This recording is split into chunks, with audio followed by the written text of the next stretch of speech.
إن الحمد لله نحمده ونستعينه ونستغفره ونعوذ بالله من شرور أنفسنا ومن سيئات أعمالنا من يهده الله فلا مضل له ومن يضلله فلا هادي له وأشهد أن لا إله إلا الله وحده لا شريك له وأشهد أن محمدا عبده ورسوله أما بعد فإن خير الحديث كتاب الله وخير الهدي هدي محمد صلى الله عليه وسلم وشر الأمور محدثاتها وكل محدثة بدعة وكل بدعة ضلالة وكل ضلالة في النار. فأعوذ بالله من الشيطان الرجيم. بسم الله الرحمن الرحيم. يا أيها الذين آمنوا اتقوا الله حق تقاته ولا تموتن إلا وأنتم مسلمون. يا أيها الناس اتقوا ربكم الذي خلقكم من نفس واحدة وخلق منها زوجها وبث منهما رجالا كثيرا ونساء واتقوا الله الذي تساءلون به والأرحام إن الله كان عليكم رقيبا. يا أيها الذين آمنوا اتقوا الله وقولوا قولا سديدا يصلح لكم أعمالكم ويغفر لكم ذنوبكم ومن يطع الله ورسوله فقد فاز فوزا عظيما. بسم الله الرحمن الرحيم.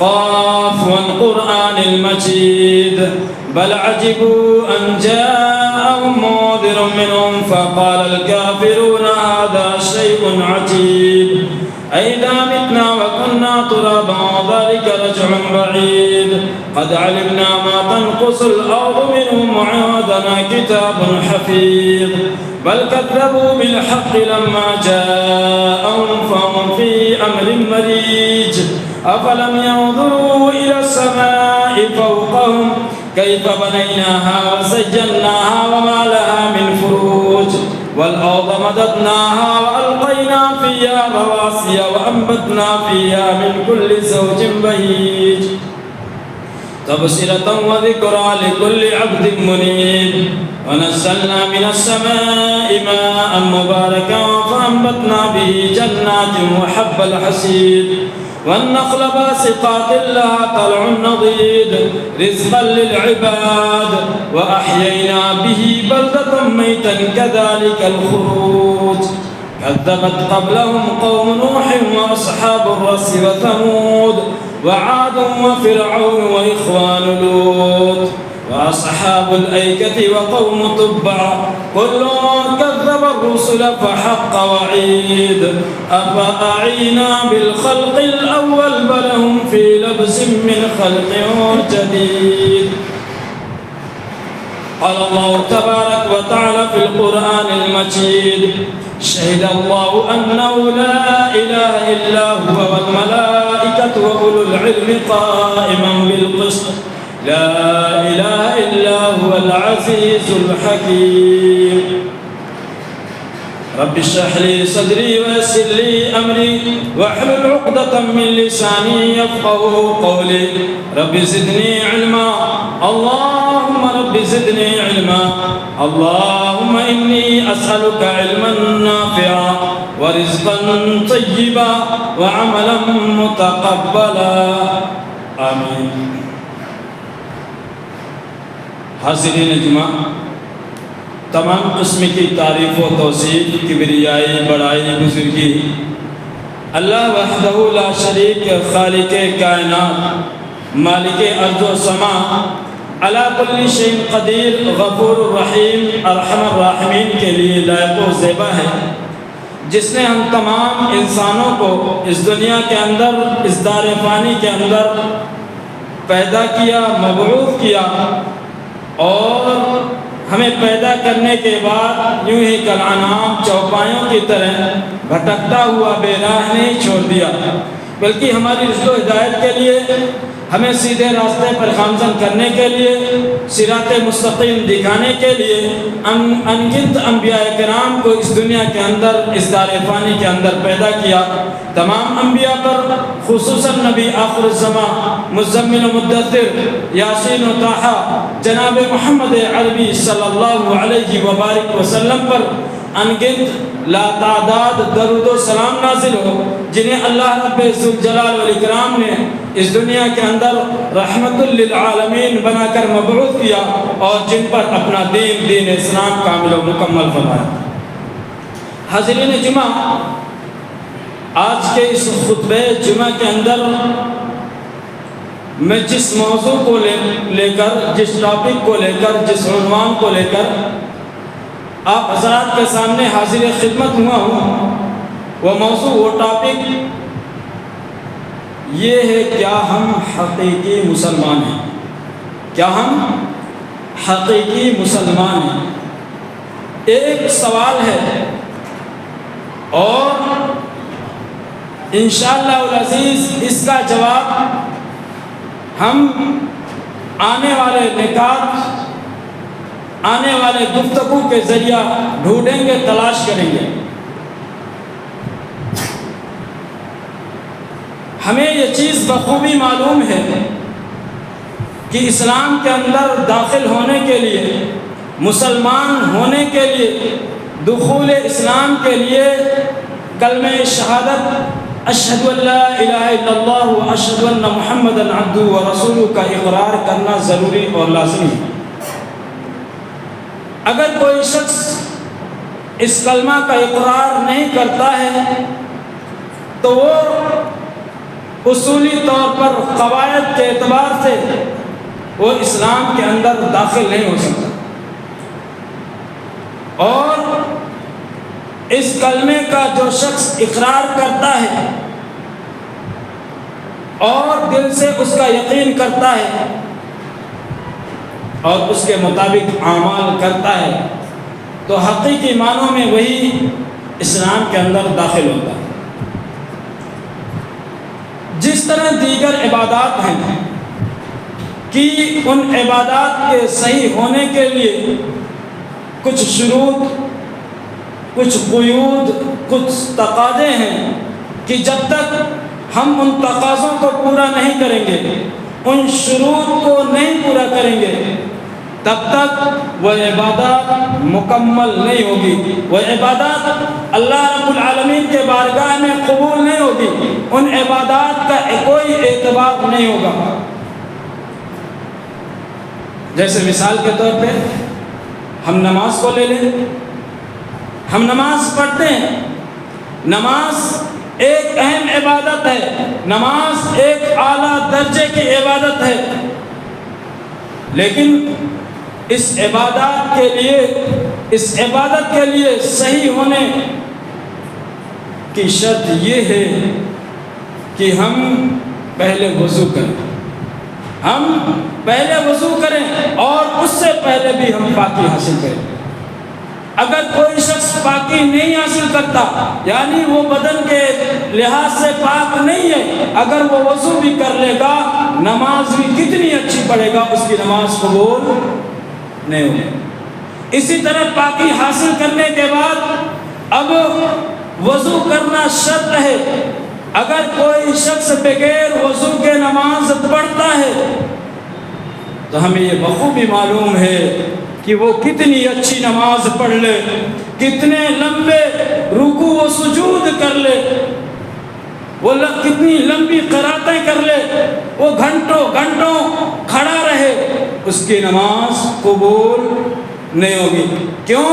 کیونکہ اس نماز کے صحیح ہونے کے لیے جو شرط تھی، اور وہ شرط وضو کرنا تھا، اس شرط کو اس نے پورا نہیں کیا۔ اسی طرح فرضی عبادات میں سے ایک بڑی عبادت روزہ ہے۔ اس روزے کے صحیح ہونے کے لیے شرط یہ ہے کہ آدمی رات کو ہی اس کے لیے نیت کرے۔ فرضی روزے کے لیے رات کو نیت کرنا شرط ہے، اگر کوئی شخص رات کو نیت کرے بغیر پورے دن بھوکا رہے، کچھ کھائے پیے نہ، تو اس کے روزے کا کوئی اعتبار نہیں، وہ روزہ اللہ کے یہاں قبول نہیں ہوگا، چاہے وہ کتنا بھی بھوکا رہے۔ اسی طرح ہم دیکھتے ہیں عبادات میں سے ایک عظیم عبادت حج کرنا بھی ہے۔ حج کے لیے احرام باندھنا شرط ہے، حج کے لیے احرام باندھنا شرط ہے۔ اگر کوئی شخص بغیر احرام باندھے ہوئے وہ بیت اللہ کا طواف بھی کرتا ہے، وہ صفا مروہ کی سعی بھی کرتا ہے، اور وہ شخص عرفات مزدلفہ منی میں وقوف بھی کرتا ہے، حاضری بھی دیتا ہے، لیکن وہ احرام نہیں باندھتا تو اس کا حج قبول نہیں۔ پتہ چلا کہ ہر عبادات کے قبول ہونے کے لیے کچھ نہ کچھ شرط ہے، اور جب شرط نہیں پائی گئی تو مشروط نہیں پایا گیا۔ یعنی اگر وضو نہیں تو نماز قبول نہیں، نماز کا کوئی اعتبار نہیں۔ اسی طرح اگر احرام نہیں تو حج کا کوئی اعتبار نہیں، ساری محنتیں کر لے، سارے ارکان ادا کر لے۔ اسی طرح روزہ رکھا، اگر نیت رات کو نہیں کیا تو اس کا بھوکا رہنا کوئی فائدہ نہیں دے گا۔ تو ابھی بھلا یہ بتائے کہ وہ کلمہ شہادت جس پر ان تمام عبادات کی بنیاد ہے، ان تمام عبادات کی بنیاد جس پر ہے، وہ کلمہ بغیر شروط کے کیسے ہو سکتا ہے؟ وہ کلمہ بغیر شرط کے کیسے ہو سکتا ہے؟ وہ کلمہ ایسا کیسے ہو سکتا ہے کہ اس کے کوئی تقاضے نہ ہوں؟ وہ کلمہ جس کی گواہی انسان تو چھوڑیے، فرشتے تو چھوڑیے، اس کلمے کی گواہی اللہ رب العالمین خود دیتا ہے۔ یہ اتنا عظیم کلمہ کہ جس کلمے کی گواہی فرشتے اور انسان تو چھوڑیے، اللہ رب العالمین اس کلمے کی گواہی خود دیتا ہے اور کہتا ہے شہد اللہ انہ لا الہ الا ہوا والملائکۃ واولو العلم قائما بالقسط لا الہ الا هو العزیز الحکیم۔ اللہ رب العالمین نے خود کہا کہ اللہ رب العالمین گواہی دے رہا ہے کہ اس کے سوا کوئی معبود برحق نہیں، اور فرشتے گواہی دے رہے ہیں، اور علم والے گواہی دے رہے ہیں، اور یہ کہ وہ اللہ عدل و انصاف کو قائم کرنے والا ہے، وہ اللہ جس کے سوا کوئی معبود برحق نہیں، غالب و حکمت والا ہے۔ اس کلمے کی گواہی اللہ رب العالمین خود دے رہا ہے۔ پھر یہ کلمہ بغیر شرط کے کیسے ہو سکتا ہے؟ یہ کیسے ہو سکتا ہے کہ اس کے اندر کوئی شرط نہ پایا جائے، کوئی تقاضا نہ پایا جائے؟ آئیے انشاءاللہ العزیز ہم انہی شروط، انہی تقاضوں کو دیکھیں گے کہ کلمے کے معتبر ہونے کے لیے، کلمہ کے قبول ہونے کے لیے، کلمہ کا اعتبار ہونے کے لیے شرط کیا ہے۔ کلمہ کے معتبر ہونے کے لیے پہلی شرط یہ ہے کہ ہم اس کلمے کے بارے میں علم حاصل کریں، اس کلمے کے بارے میں علم حاصل کریں۔ جب ہم علم کے ساتھ اس کلمہ کا اقرار کریں گے، اس کلمہ کو پڑھیں گے، لا الہ الا اللہ محمد رسول اللہ کی گواہی دیں گے، تو اللہ کی بارگاہ میں وہ کلمہ معتبر ہوگا، وہ کلمہ قبول ہوگا۔ اللہ رب العالمین نے قرآن مجید کے اندر ارشاد فرمایا فَاعْلَمْ أَنَّهُ لَا إِلَهَ إِلَّا اللَّهُ وَاسْتَغْفِرْ لِذَنْبِكَ وَلِلْمُؤْمِنِينَ وَالْمُؤْمِنَاتِ وَاللَّهُ يَعْلَمُ مُتَقَلَّبَكُمْ وَمَثْوَاكُمْ۔ ذرا سوچیں، ذرا تصور کریں، اللہ رب العالمین اس آیت کے اندر کہہ کیا رہا ہے۔ اس آیت کے اندر اللہ رب العالمین خطاب کس سے کر رہا ہے؟ مخاطب اس آیت کے کون ہیں؟ اللہ رب العالمین اس آیت کے ذریعہ جناب محمد عربی صلی اللہ علیہ وسلم کو خطاب کر رہا ہے، اور آپ صلی اللہ علیہ وسلم کے خطاب کے ذریعہ تمام لوگوں سے مخاطب ہے، اور کیا کہہ رہا ہے؟ فَعَلَمْ جان لو، فَعَلَمْ جان لو أَنَّهُ لَا إِلَهَ إِلَّا اللَّهُ کہ یقیناً اللہ رب العالمین کے سوا کوئی معبود برحق نہیں۔ جان لو، اللہ رب العالمین کیا کہہ رہا ہے؟ جان لو۔ یہ اللہ رب العالمین اصل میں خطاب نبی آخر الزماں کے ذریعہ تمام لوگوں سے کر رہا ہے کہ پہلے جانو کہ اللہ کے علاوہ کوئی معبود برحق نہیں، واستغفر لذنبک وللمؤمنین والمؤمنات، اور اپنے گناہوں کی اسی طرح تمام مومن مرد و عورتوں کے گناہوں کی مغفرت طلب کرو۔ واللہ یعلم متقلبکم ومثواکم، اللہ تو وہ ہے جو تمہارے چلنے پھرنے اور تمہارے ٹھہرنے کی جگہوں کو جانتا ہے۔ کلمہ کے اقرار سے پہلے علم کیوں شرط ہے؟ آئیے ایک دلیل اور دیکھتے ہیں۔ امام بخاری رحمہ اللہ اپنے صحیح البخاری کے اندر کتاب العلم میں ایک باب باندھتے ہیں اور اس باب کا نام رکھتے ہیں العلم قبل القول والعمل۔ باب کیا ہے؟ العلم قبل القول والعمل، یعنی علم کا حاصل کرنا کہنے سے اور عمل کرنے سے پہلے، کلمے کا اقرار کرنے اور کلمے کے مطابق عمل کرنے سے پہلے کلمے کے بارے میں جاننا، کلمے کے بارے میں علم حاصل کرنا ضروری اور لازم۔ اور اسی طرح اللہ رب العالمین نے ارشاد فرمایا وَلَا يَمْلِكُ الَّذِينَ يَدْعُونَ مِن دُونِهِ الشَّفَاعَةَ إِلَّا مَنْ شَهِدَ بِالْحَقِّ وَهُمْ يَعْلَمُونَ۔ وہ لوگ جنہیں یہ اللہ کے سوا پکارتے ہیں، وہ لوگ شفاعت کا، سفارش کا اختیار نہیں رکھتے، وہ سفارش کے مالک نہیں ہیں، ہاں مگر وہ لوگ جو حق کی گواہی دیں، جو حق کا اقرار کریں اور وَهُمْ يَعْلَمُونَ، اس حال میں کہ انہیں علم بھی ہو، حق کے بارے میں علم بھی ہو اور اس کے بعد اس حق کی گواہی دے، تو اللہ رب العالمین انہیں اجازت دے گا، ان مومنین کو، ان موحدین کو جو اشہد ان لا الہ الا اللہ و اشہد ان محمدًا عبدہ و رسولہ علم کے ساتھ پڑھتے ہوں گے، اللہ رب العالمین ان موحدین کو اجازت دے گا کہ وہ لوگوں کے بارے میں سفارش کریں گے، لوگوں کے بارے میں شفاعت کریں گے۔ اسی طرح خلیفہ ثالث حضرت عثمان غنی رضی اللہ عنہ سے مروی حدیث ہے کہ اللہ کے رسول صلی اللہ علیہ وسلم نے فرمایا من مات وهو يعلم انه لا الہ الا اللہ دخل الجنہ۔ خلیفہ ثالث حضرت عثمان غنی رضی اللہ عنہ کہتے ہیں کہ پیارے حبیب جناب محمد عربی صلی اللہ علیہ وسلم نے فرمایا جو شخص مرا، جو شخص انتقال کیا، جو شخص اس جہاں سے رخصت ہوا، اس جہاں سے گیا، من مات وهو یعلم، اور وہ اس حال میں گیا کہ وہ جانتا تھا، وہ علم رکھتا تھا کہ انہ لا الہ الا اللہ، کہ اللہ رب العالمین کے سوا کوئی معبود برحق نہیں، دخل الجنہ، وہ شخص جنت میں داخل ہوگا۔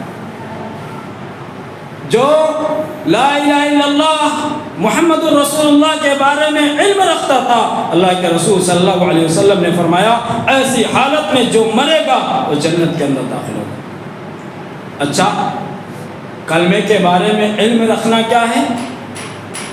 کلمے کے بارے میں علم رکھنا کیا ہے؟ اس کلمے میں دو باتوں کا ذکر ہے، اس کلمے میں دو باتوں کا ذکر ہے۔ پہلے کلمے کے ذریعہ تمام معبودان باطلہ کا انکار ہے، نفی ہے۔ لا الہ، لا الہ نہیں ہے کوئی معبود، تمام معبودان باطلہ کا اس کلمہ کے ذریعہ انکار ہے۔ اس کے بعد دوسرے کے ذریعہ الا اللہ، کہ اللہ کے سوا کوئی معبود برحق، دوسرے کلمے کے ذریعہ اللہ رب العالمین کے معبود حقیقی ہونے کا اثبات ہے، گواہی دی جا رہی ہے، معبود حقیقی ہونے کا اللہ رب العالمین کے بارے میں اقرار کیا جا رہا ہے۔ اللہ رب العالمین نے اسی کو فرمایا فمن یکفر بالطاغوت ویؤمن باللہ فقد استمسک بالعروۃ الوثقی لا انفصام لها واللہ سمیع علیم۔ اللہ رب العالمین ارشاد فرماتا ہے جو شخص طاغوت کا انکار کرے، جو شخص طاغوت کا انکار کرے، اور طاغوت کہتے ہیں اللہ رب العالمین کے علاوہ جس کی بھی عبادت کی جائے ان سب کو طاغوت کہتے ہیں۔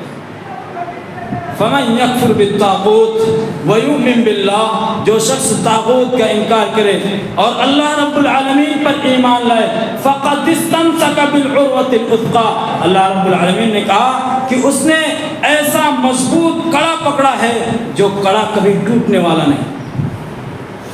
فقد استمسک بالعروۃ الوثقی لا انفصام لها، ایسا مضبوط کڑا ہے کہ یہ کڑا کبھی نہیں ٹوٹے گا۔ کہتے ہیں کسی چیز کو عبور کرنے کے لیے کوئی کڑا پکڑا جائے، کوئی کڑا پکڑا جائے تاکہ ہم پار ہو جائیں، یعنی کامیابی سے وہ ہمکنار ہو کر رہے گا۔ جو شخص طاغوت کا انکار کرے، اللہ رب العالمین پر ایمان لائے، اور فرمایا اللہ رب العالمین سننے والا جاننے والا ہے۔ تو پتہ چلا کہ کلمے کے شروط میں سے پہلی شرط یہ ہے کہ ہمیں کلمے کے بارے میں علم ہونا چاہیے کہ ہم جس معبود حقیقی کی عبادت کر رہے ہیں وہ کون ہے، جس معبود حقیقی کا اقرار کر رہے ہیں وہ اللہ و رب ذوالجلال والاکرام کون ہے۔ اس کے بعد کلمے کی دوسری شرط یہ ہے کہ علم حاصل کرنے کے بعد ہم اس کلمے کا اقرار پورا وثوق، پورا اعتماد، پورا یقین، دل کے اطمینان کے ساتھ کریں۔ اس کلمے کا اقرار پورا وثوق، پورے اعتماد، دل کے اطمینان کے ساتھ کریں۔ اور جب اس کلمے کا ہم اقرار کر لیں پھر ذرہ برابر بھی شک و شبہ نہ کریں، کیونکہ اگر کوئی شخص اللہ رب العالمین کے معبود حقیقی ہونے میں شک میں ہے اور وہ شک و شبہ کر رہا ہے کہ اللہ کے علاوہ کوئی اور دوسرے معبود ہیں، تو اس کا کلمے کا کوئی اعتبار نہیں ہوگا، اس کا کلمہ اللہ کی بارگاہ میں قبول نہیں ہوگا، یعنی ایسے شخص کے کلمہ پڑھنے کوئی فائدہ نہیں دے گا۔ اللہ رب العالمین نے قرآن مجید کے اندر ارشاد فرمایا انما المؤمنون الذين آمنوا بالله ورسوله ثم لم يرتابوا وجاهدوا باموالهم وانفسهم اولئك هم الصادقون۔ اللہ رب العالمین نے کہا مومن وہ ہیں، یقیناً ایمان والے وہ ہیں، الذين آمنوا بالله ورسوله، جو اللہ اور اس کے رسول پر ایمان لاتے ہیں، ثم لم يرتابوا، اللہ رب العالمین نے کہا پھر شک و شبہ نہیں کرتے، پھر شک نہیں کرتے، تذبذب کے شکار نہیں رہتے، وہ یہ جانتے ہیں، یہ یقین رکھتے ہیں کہ اللہ ہی معبود حقیقی ہے، اس کے علاوہ کوئی معبود حقیقی یا کوئی معبود نہیں ہو سکتا۔ اگر کوئی شخص اس کے بعد شک و شبہ نہیں کرے گا، اللہ رب العالمین نے کہا اولئک هم الصادقون، یہی لوگ سچے ہیں، سچے یہی لوگ ہیں۔ اسی طرح حضرت ابو ہریرہ رضی اللہ عنہ سے مروی ہے، حدیث ہے، کہتے ہیں کہ اللہ کے رسول صلی اللہ علیہ وسلم نے فرمایا اشہد ان لا الہ الا اللہ وانی رسول اللہ لا یلقى بہما عبد غیر شاک فیہما الا دخل الجنہ۔ حضرت ابو ہریرہ رضی اللہ عنہ کہتے ہیں کہ اللہ کے رسول صلی اللہ علیہ وسلم نے فرمایا جو شخص ان دونوں باتوں کی گواہی دینے کے ساتھ اللہ رب العالمین سے ملاقات کرے گا، پہلی بات کہ اللہ کے سوا کوئی معبود برحق نہیں، دوسرا یہ کہ محمد صلی اللہ علیہ وسلم اس کے بندے اور اس کے رسول ہیں، جو شخص ان دونوں گواہیوں کے ساتھ اللہ رب العالمین سے اس حال میں ملاقات کرے گا کہ ان دونوں گواہیوں میں کوئی شک و شبہ نہیں کرے گا، کوئی شک و شبہ نہیں کرے گا، کہ الا دخل الجنہ، ایسا شخص صرف اور صرف جنت میں ہی داخل ہوگا، یعنی ایسا شخص جنت کے اندر داخل ہوگا۔ اسی طرح ایک دوسری حدیث جس کے راوی حضرت ابو ہریرہ رضی اللہ عنہ وہ بیان کرتے ہیں کہ ایک دن ہم اللہ کے رسول صلی اللہ علیہ وسلم کے ساتھ بیٹھے ہوئے تھے. ہمارے ساتھ حضرت ابو بکر و عمر رضی اللہ عنہما بھی تھے. اللہ کے رسول صلی اللہ علیہ وسلم اچانک ہمارے درمیان سے اٹھے اور اٹھ کر چلے گئے اور آنے میں تاخیر کر دی، دیر کر دی. ہم لوگ کہتے ہیں ہم لوگوں کو گھبراہٹ ہوئی، ہم لوگ گھبرا گئے. ہم لوگوں کو خوف اور خدشہ ہوا کہ کہیں کوئی شخص اللہ کے رسول صلی اللہ علیہ وسلم کو اذیت تو نہیں پہنچا دیا، کوئی دشمن نقصان تو نہیں پہنچا دیا کہ اللہ کے رسول صلی اللہ علیہ وسلم آنے میں تاخیر کر دیے.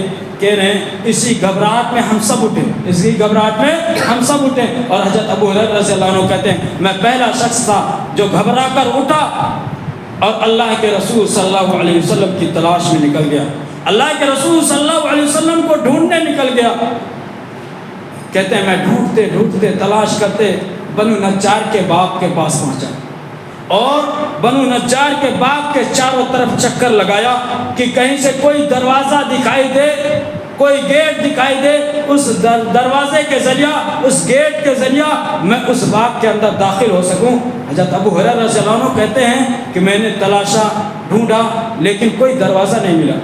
آخرکار میں اس تنگ راستے، جو تنگ راستہ پانی کے لیے بنا تھا، یعنی اس کے ذریعہ اس باغ میں پانی جاتا تھا، اس تنگ راستے کے ذریعہ اس باغ کے اندر داخل ہو گیا اور اللہ کے رسول صلی اللہ علیہ وسلم کے پاس پہنچا. اللہ کے رسول صلی اللہ علیہ وسلم نے مجھ سے سوال کیا، مجھ سے پوچھا اے ابو ہریرہ کیسے آئے؟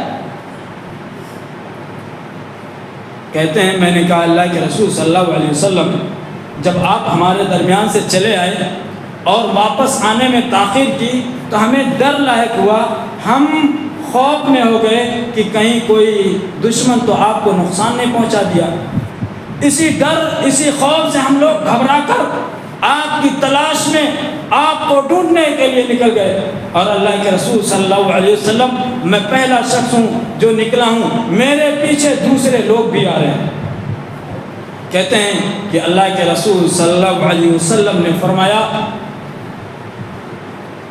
اپنا دونوں جوتا دیتے ہوئے فرمایا اذهب بنعلی ہاتین، کہا اے ابو ہریرہ میرا یہ دونوں جوتا بطور نشانی لو، بطور نشانی یہ دونوں جوتا لو. اذهب بنعلی ہاتین، اور ان دونوں جوتوں کو لے کر جاؤ. فمن لقیت من وراء هذا الحائط، اور جو شخص اس دیوار کے پیچھے تم سے ملاقات کرے، جو شخص بھی اس دیوار کے پیچھے تم سے ملے، یشہد ان لا الہ الا اللہ مستقینا بها قلبہ فبشرہ بالجنہ، اور وہ اس بات کی گواہی بھی دیتا ہو کہ اللہ کے سوا کوئی معبود برحق نہیں، اور وہ گواہی دل کے یقین کے ساتھ دیتا ہو.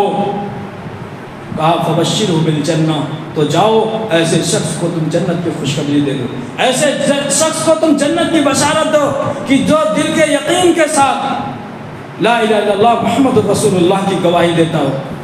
کہتے ہیں میں جوتا لے کر نکلا، ابھی دیوار فلانا ہی تھا، دیوار پار ہی کیا تھا کہ مجھ سے حضرت عمر رضی اللہ عنہ ملے. میری ملاقات حضرت عمر رضی اللہ عنہ سے ہوئی اور میں نے کہا دیکھو اللہ کے رسول صلی اللہ علیہ وسلم نے بطور جوتا نشانی دیا ہے اور کہا ہے کہ لے کر جاؤ، اور جو شخص بھی تم سے ملے اور وہ سچے دل سے لا الہ الا اللہ کا اقرار کرنے والا ہو، دل کے یقین کے ساتھ، اسے جنت کی خوشخبری دے دو، جنت کی بشارت دے دو.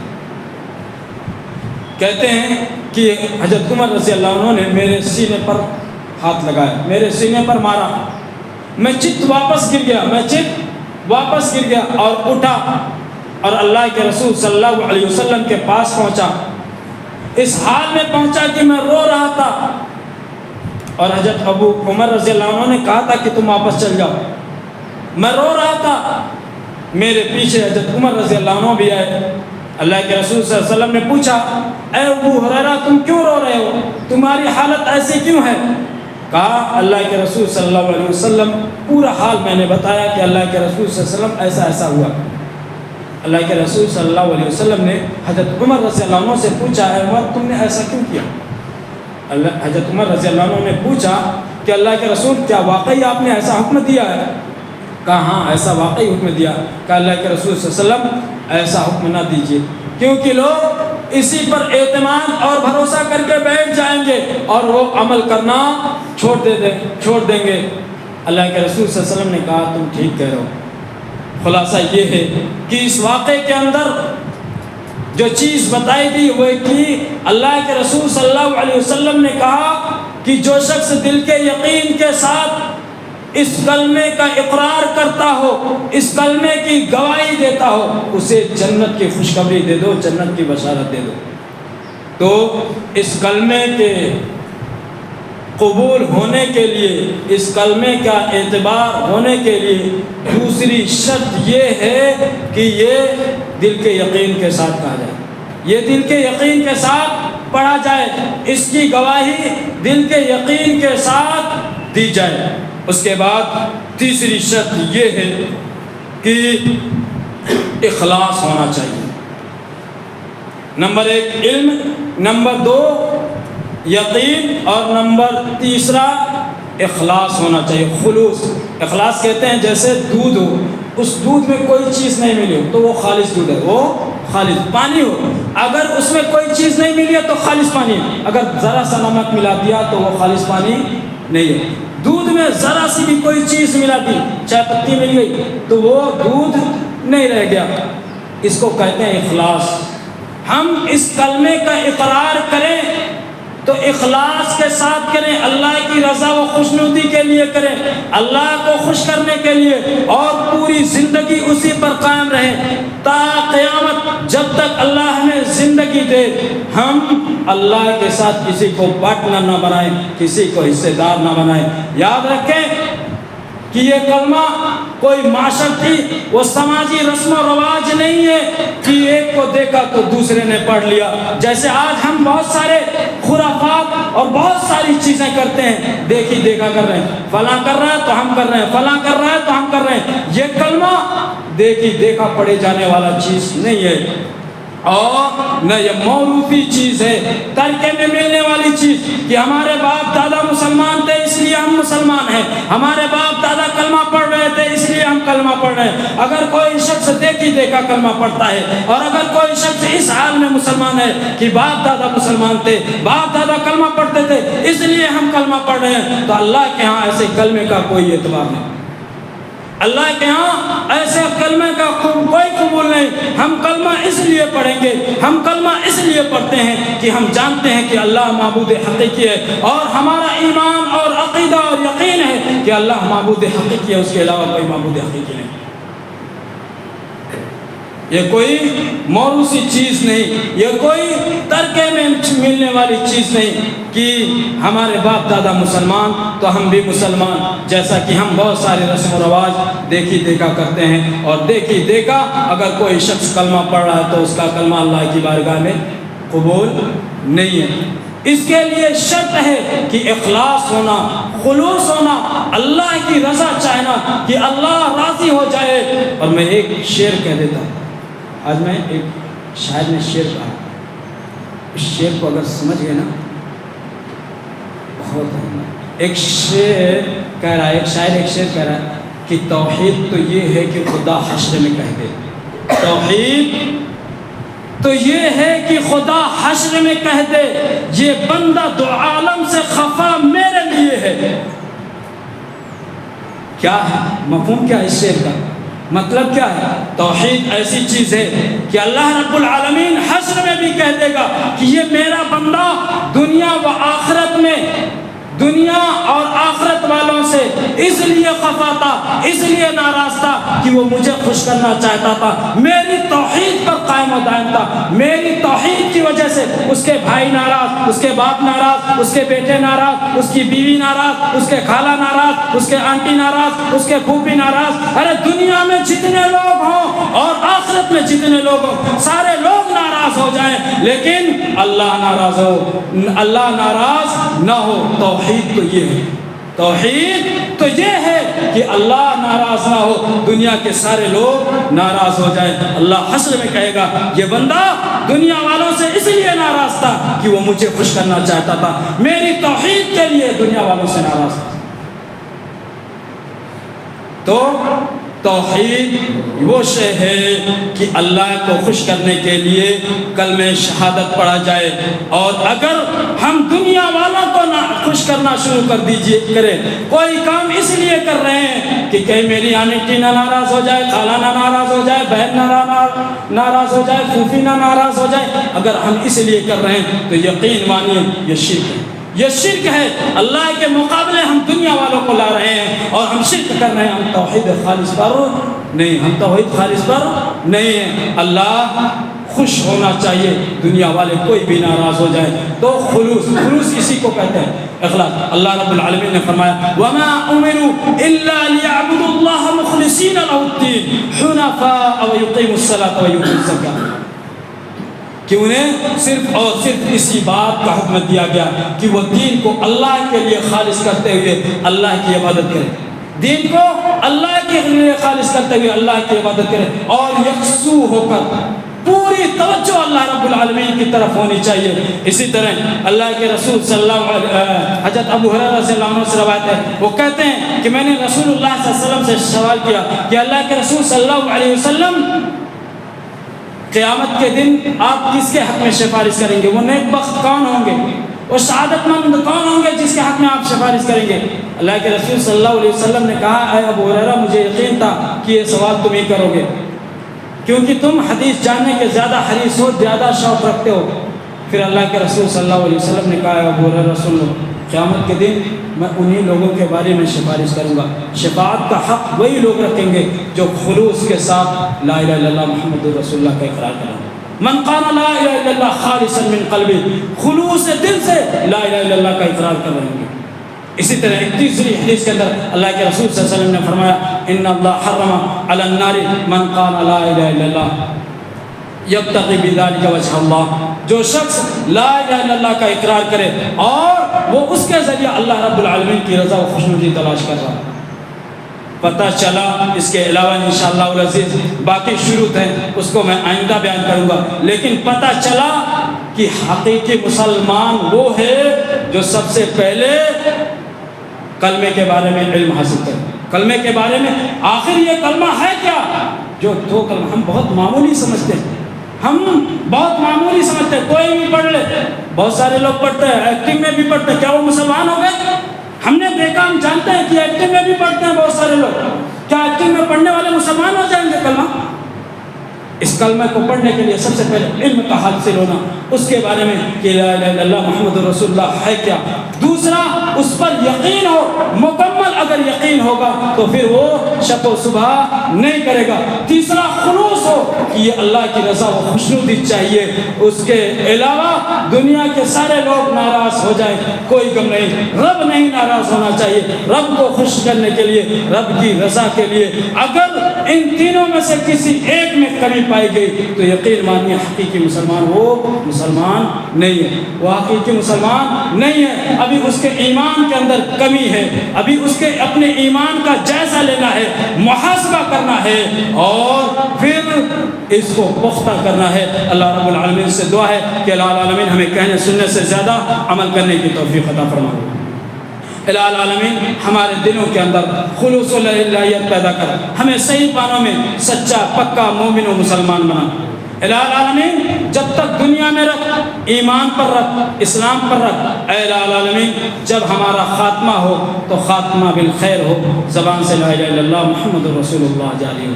الہ العالمین ہم میں سے جو بے نمازی ہیں تو انہیں نماز پڑھنے کی توفیق عطا فرما۔ الہ العالمین ہم میں سے جو نمازیں پڑھتے ہیں لیکن پابندی کے ساتھ نمازیں نہیں پڑھتے ہیں، الہ العالمین تو انہیں اس بات کی توفیق دے کہ وہ پابندی کے ساتھ نمازیں پڑھیں۔ الہ العالمین جو تیرے راستے سے بھٹکے ہوئے ہیں، جو صراط مستقیم پر نہیں ہیں، الہ العالمین تو انہیں توفیق دے کہ وہ صراط مستقیم پر گامزن ہو جائے، صحیح راستے پر گامزن ہو جائے۔ الہ العالمین تو انہیں سیدھے راستے پر رکھا۔ الہ العالمین ہم میں سے جو پریشان ہیں، جو تکلیفوں میں مبتلا ہیں، الہ العالمین تو ان کی پریشانیوں کو دور فرما۔ الہ العالمین جو بیمار ہیں تو انہیں شفاء کاملہ عاجلہ عطا فرما۔ الہ العالمین جو مقروض ہیں، قرض میں ڈوبے ہوئے ہیں، الہ العالمین تو انہیں قرض ادا کرنے کی توفیق عطا فرما۔ الہ العالمین جو مومن و مرد عورت اس دنیا سے رخصت ہو گئے ہیں، اس دنیا سے چلے گئے ہیں، تو انہیں قبر و حشر کی تمام تکلیفوں سے محفوظ رکھ کر جنت الفردوس میں